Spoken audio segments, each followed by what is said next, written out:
Today we will be reading The Teeny Tiny Ghost by Kay Winters, illustrated by Lynn Munsinger.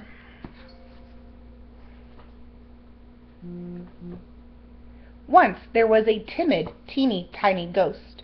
He lived in a teeny tiny house with two teeny tiny black cats. The teeny tiny ghost went to teeny tiny school. He learned his teeny tiny alphabet, shivered at spooky stories, and heard about Halloween. He had never been out on that night, but it sounded very scary. Each day after school, the teeny tiny ghost tried to do his homework. "Haunting is very hard," he told his teeny tiny black cats. They sat on the windowsill to watch.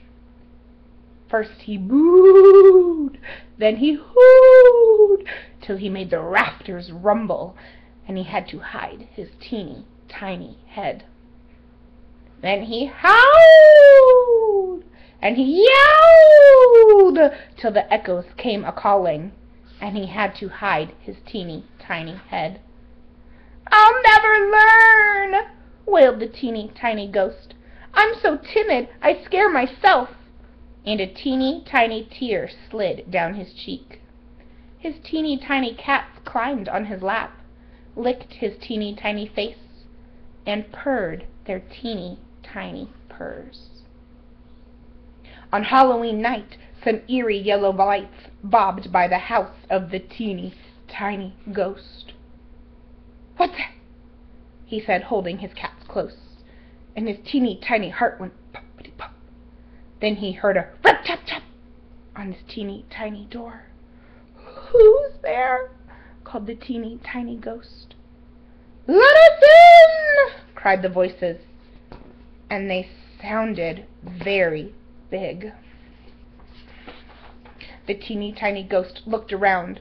Could he hide? He slipped inside the grandfather clock, but he shivered and shook till he made the clock chime. Bing, bong, bing, bong, bing. The teeny tiny ghost thought his head would explode.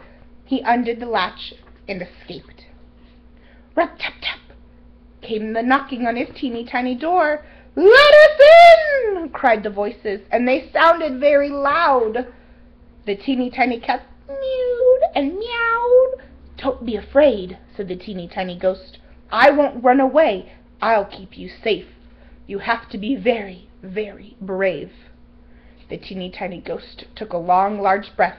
He huffed and he puffed till he felt very big. He booed and he hooed till he felt very bold. He howled and he yowled and sounded very loud. Then he heard hands clapping, and he heard voices cheering, "Bravo for the teeny tiny ghost! It's Halloween! Trick or treat!" cried the ghosts from his school, and they pranced about in costumes and masks. His best friend, Gilbert, wore a blue sailor suit. He tooted tiny tunes on a teeny tiny horn. His teeny tiny teacher had a hat and cape. You can be a magician with your teeny tiny cats. Then the teeny tiny ghost and his teeny tiny friends sailed up the street on parade. They tapped on teeny tiny windows. They rapped on tiny doors, while jack-o'-lanterns smiled in the bat-black night. The teeny tiny ghost gave a teeny tiny giggle and whispered to his teeny tiny cats, "Happy Halloween." I hope you enjoyed The Teeny Tiny Ghost.